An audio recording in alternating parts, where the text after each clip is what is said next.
kemiskinan itu ya ada di desa itu Mas Malik. Jadi sebetulnya ini kementerian enaknya masih diadakan atau dihapuskan ya? Mendingan Kementerian Desa itu lebih fokus ngurusin desa. Sampai sekarang nggak fokus ngurusin desa. Pak Joko Widodo, presiden kita, kemudian memberikan nomenklatur khusus untuk ngurusin desa. Apa sih yang dilakukan oleh Kementerian Desa ini? Yang paling fundamental menurut saya adalah di mindset.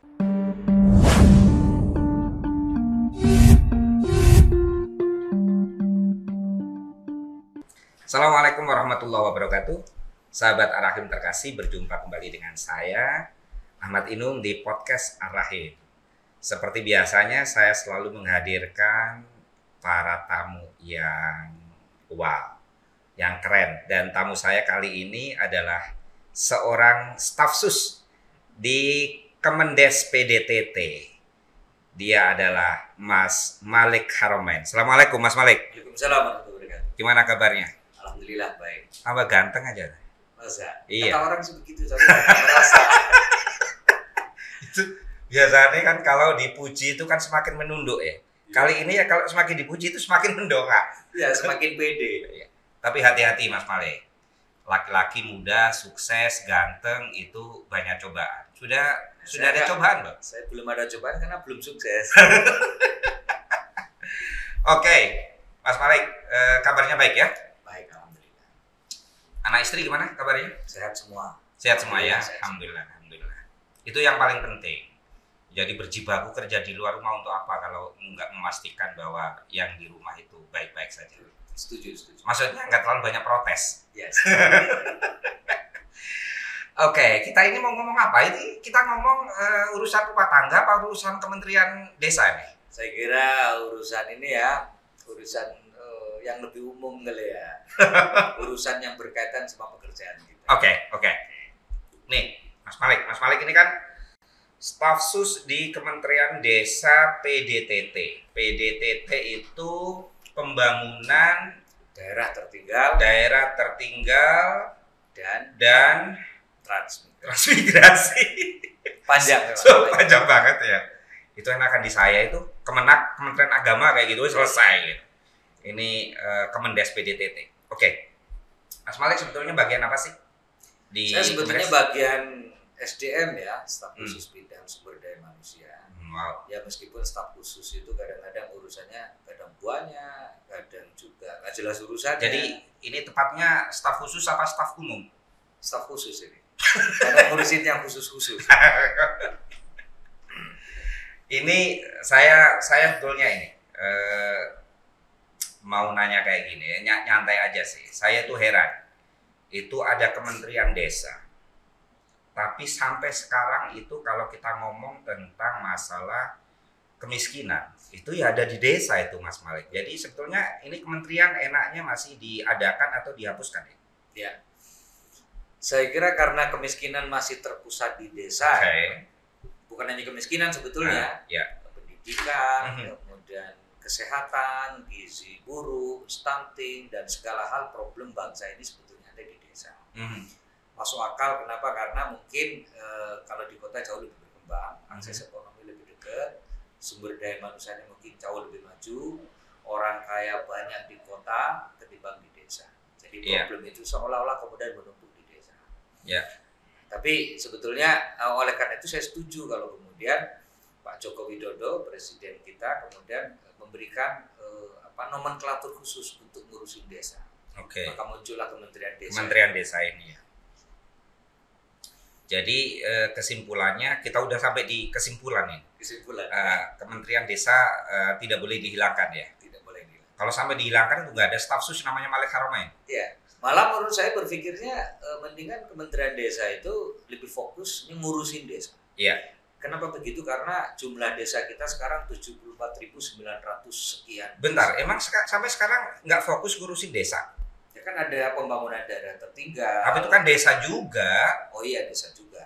Tapi urusan desa, urusan kabupaten tertinggal, dan urusan transmigrasi itu kan sebetulnya berbeda. Meskipun tetap saja lokusnya nanti jatuhnya ke desa. Jatuhnya ke desa kan, gitu.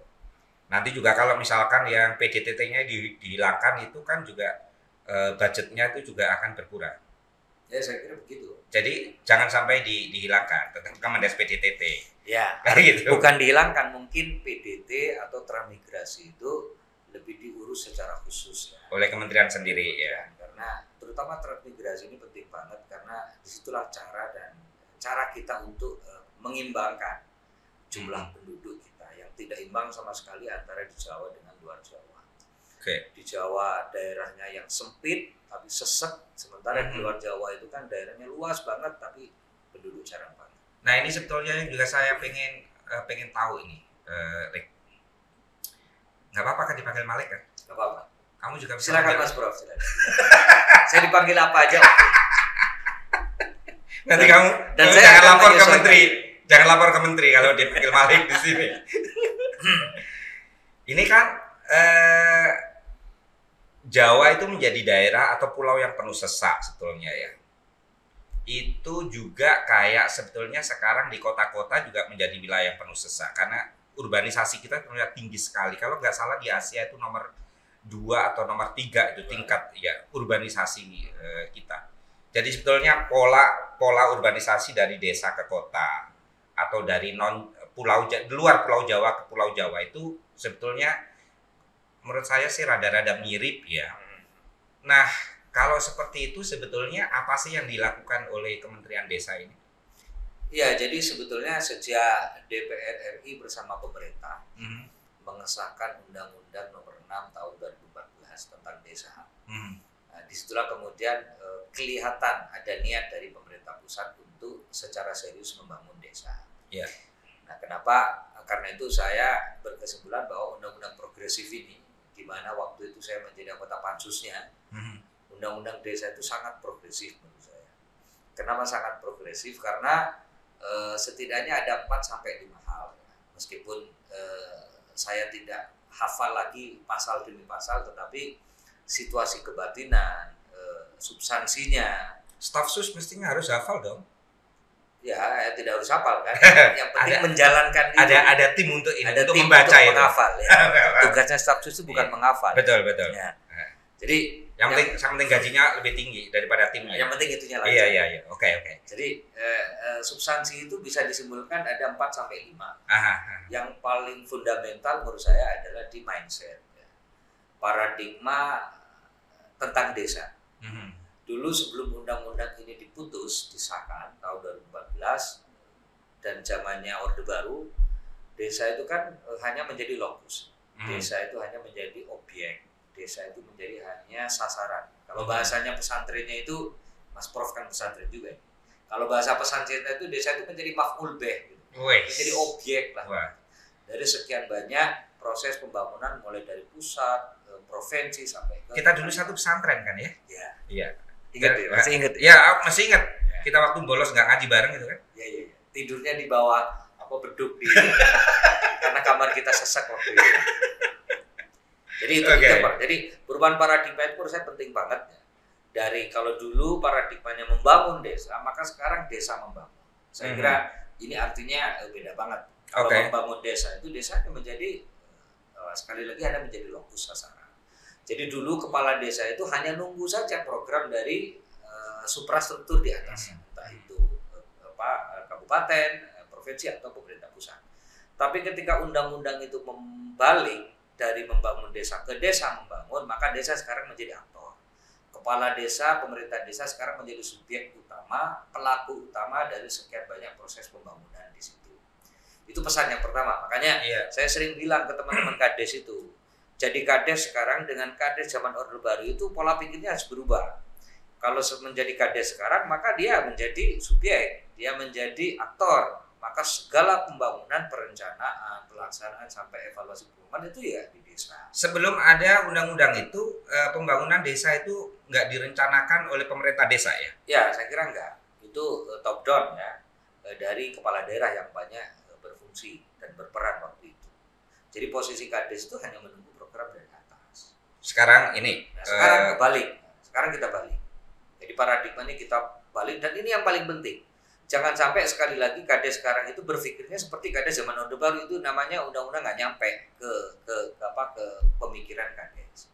Iya. Yang kedua, sebagai konsekuensinya Undang-Undang Nomor 6 itu memberikan kewenangan yang jauh lebih besar.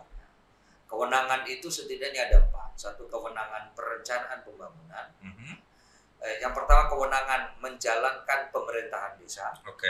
Yang kedua, kewenangan menjalankan pembangunan. Yang ketiga, kewenangan pemberdayaan masyarakat. Yang keempat, kewenangan membina masyarakat. Ini nggak ada kewenangan perencanaan ada di mana itu, Mas? Kewenangan perencanaan di kewenangan pembangunan ini. Oh, pembangunan itu ya. Jadi dari sekian pasal di Undang-Undang Nomor 6 itu banyak berbicara tentang bagaimana pemerintahan desa itu dijalankan. Makanya di kewenangan satu, misalkan kepala desa itu adalah pemimpin penyelenggaraan pemerintahan di desa. Itu kewenangan nggak kecil, besar. Karena di situ bukannya itu sejak dulu ya? Itu sejak dulu lah.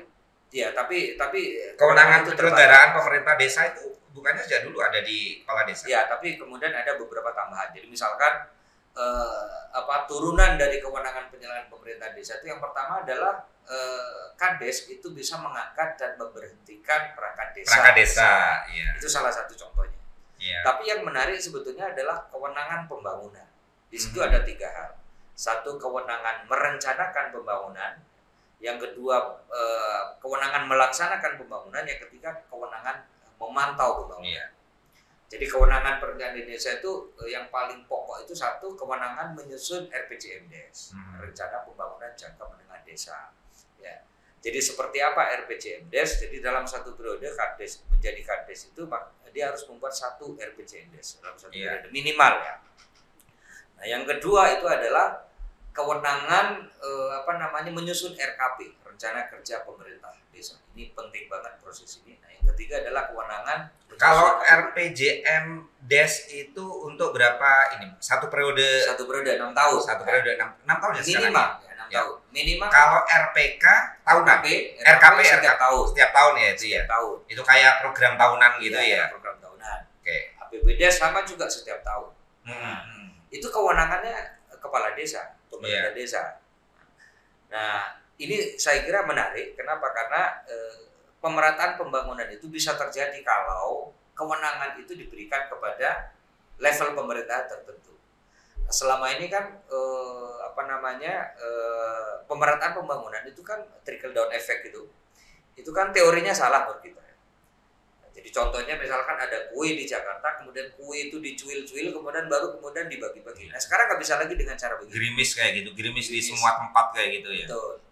Nah oleh karena itu mestinya percepatan, akselerasi pembangunan, kemudian pemerataan pembangunan sampai ke desa itu mestinya diberikan tidak hanya kuenya, tapi juga perencanaannya. Oke, Mas Malik, saya nanti akan bertanya tentang sesuatu yang banyak sekali dipertanyakan orang di luar sana tentang dana desa. Tapi sebelum itu saya ingin tanya seperti ini sebetulnya. Konsep itu kan konsep ideal ya. Konsep ideal. Faktanya itu konsep itu ideal, memberi kewenangan yang sangat banyak kepada pemerintah desa, di mana pemerintah desa itu top leadernya ya kepala desa. Tapi kan nggak semua kepala desa punya kualitas untuk melakukan itu, karena kita tahu sendiri bagaimana praktek pemilihan kepala desa di desa-desa kan itu disadari oleh Pak Menteri ya. Oleh undang-undang disadari betul ya. Makanya kenapa undang-undang itu kan merekomendasikan perlu dibentuknya pendamping desa itu. Jadi karena kita tahu satu kepala desa harap menjadi kepala desa itu kan hanya SMP. Iya. SMP. Bisa kita bayangkan seperti apa SDM-nya. Iya. Yang kedua saya kira banyak kepala desa yang karena kuat, tetapi mohon maaf, kompetensinya nggak cukup jadi kepala desa. Yang ketiga banyak sumber daya manusia kita juga di luar pemerintahan desa itu masih rendah. Iya. Nah karena itu kemudian dibikinlah pendamping desa. Ada pendamping desa. Tapi saya juga dengar nih, itu pendamping desa itu dalam prakteknya kalau kepala desanya itu nggak mau diberi masukan sama pendamping desa. Betul. Kan pada akhirnya yang tanda tangan kepala desa. Betul. Memang problem kita adalah beberapa pendamping. Jadi itu kayak lingkaran setan kan? Ya, sebetulnya tergantung kontrol kita. Iya. Ini kontrol alat vitral ya? Ya. Ya oke. Makanya kenapa kemudian Menteri kita Gus Halim Iskandar itu selalu memperkuat kompetensinya pendamping desa.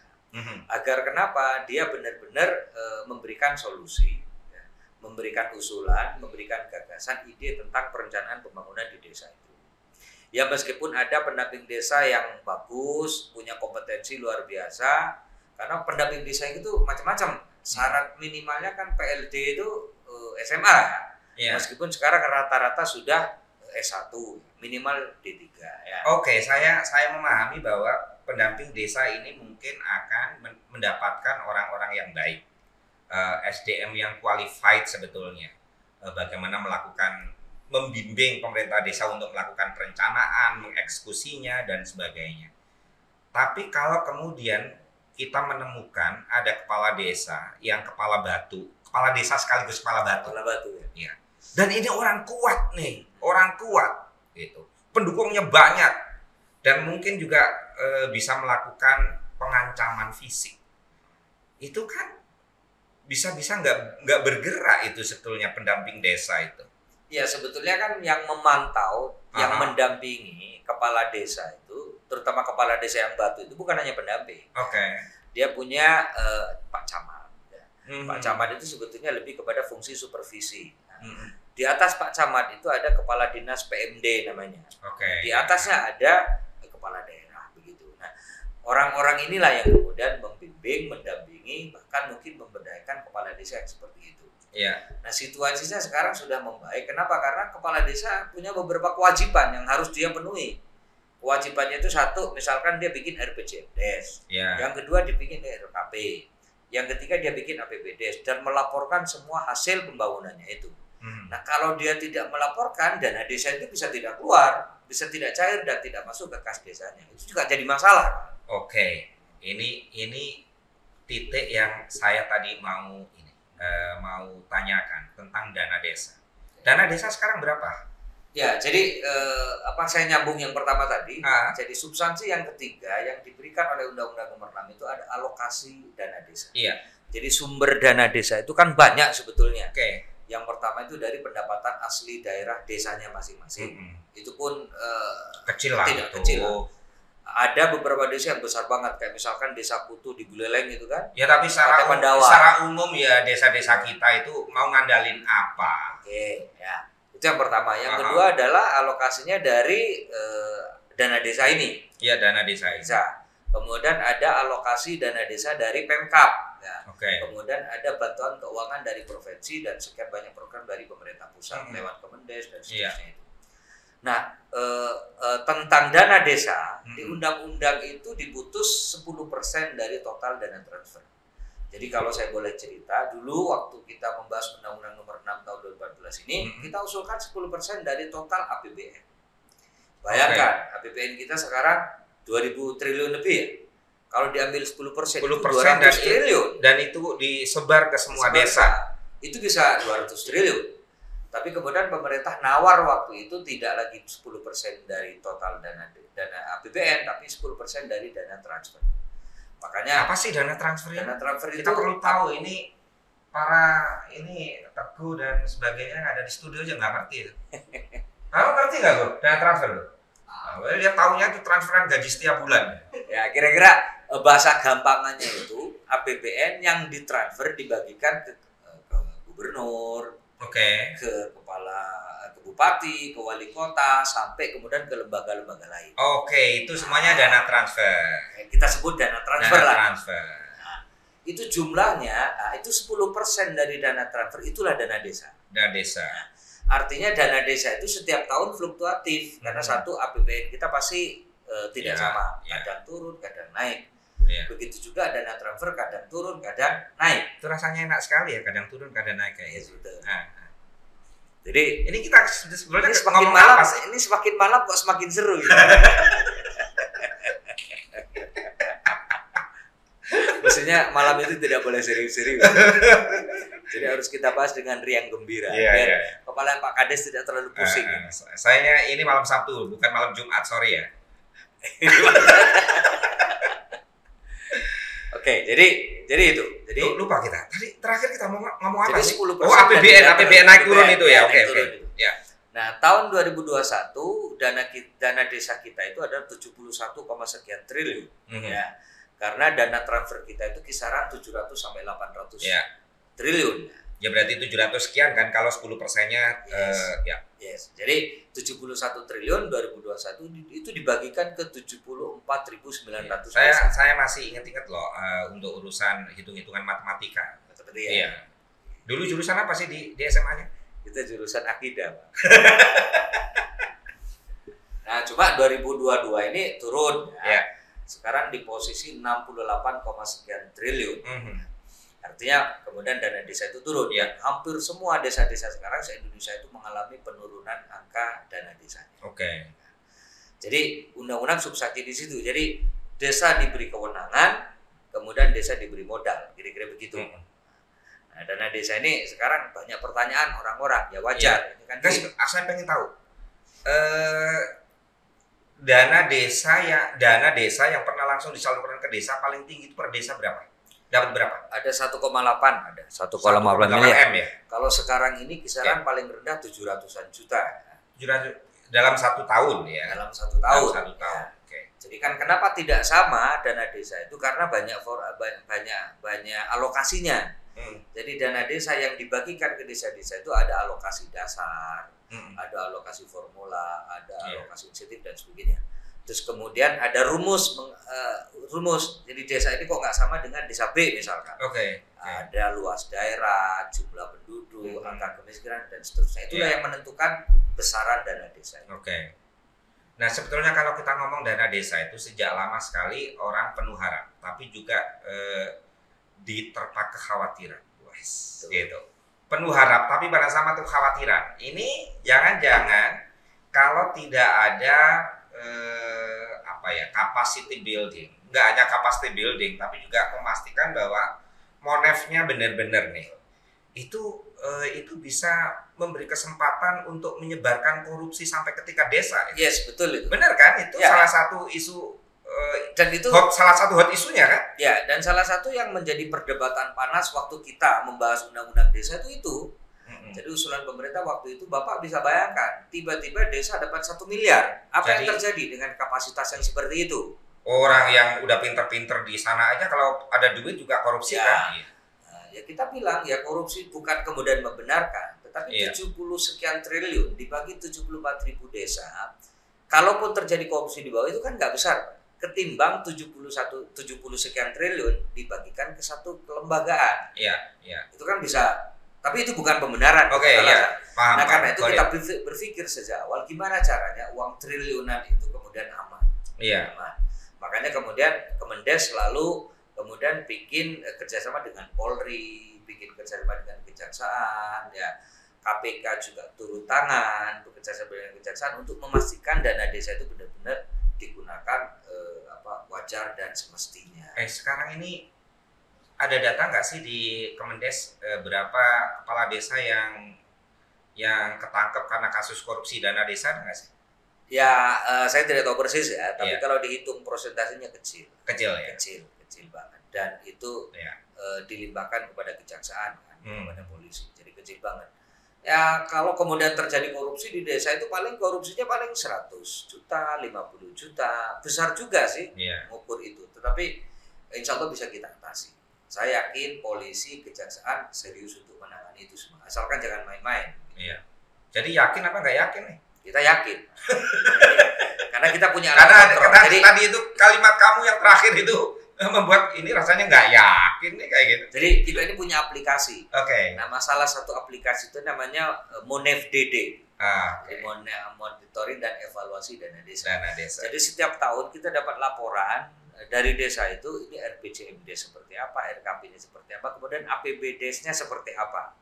Kemudian mereka harus membuat laporan setiap tahunnya APBDes ini untuk apa saja, terutama dana desa ya. Karena alokasi dana desa itu kan untuk operasional. Jadi yang kita kuntil, yang kita cek terus-menerus.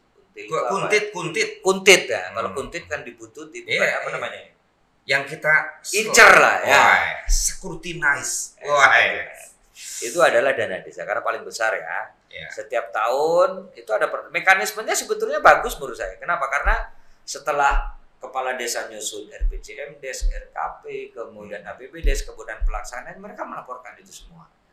Melaporkan itu semua kepada bupati dan seterusnya, kepada kejaksaan, bahkan kepada inspektorat itu melaporkan. Ya, cuma itu teori kan. Seringkali kemudian itu jadi tidak jelas karena memang ada permainan dan seterusnya. Ngomong-ngomong permainan.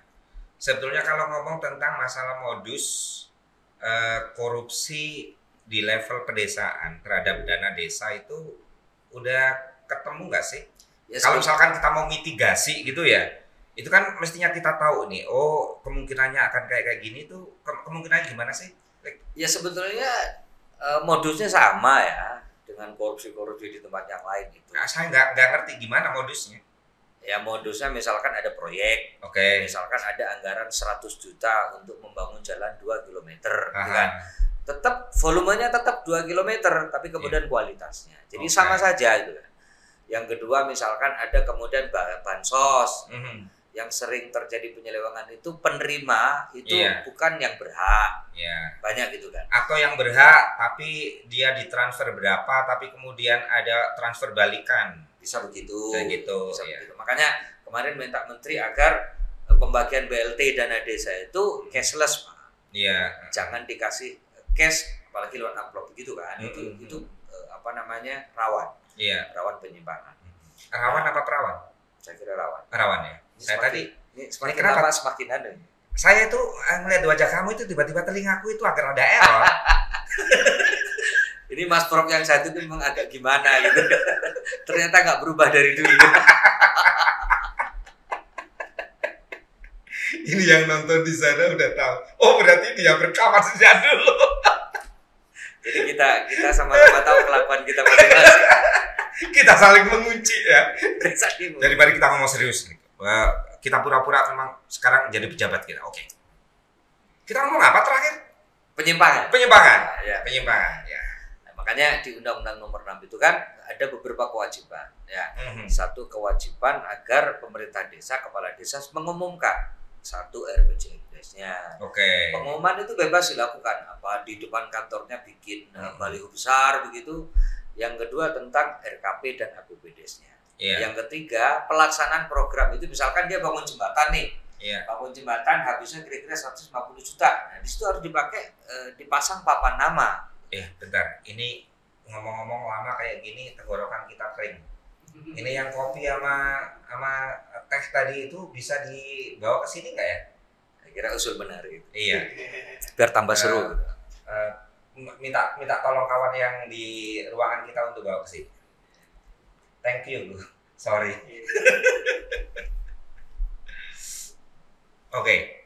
Sampai mana? Sampai tes tadi? Sama. Nggak tadi. Jadi untuk memitigasi kemungkinan perilaku koruptif tadi itu, jadi pemerintah desa diminta untuk membuat laporan dan sebagainya. Karena itu juga syarat bagi mereka. Jadi misalkan dana desa itu meskipun sudah ada dialokasikan, tapi tidak bisa cair.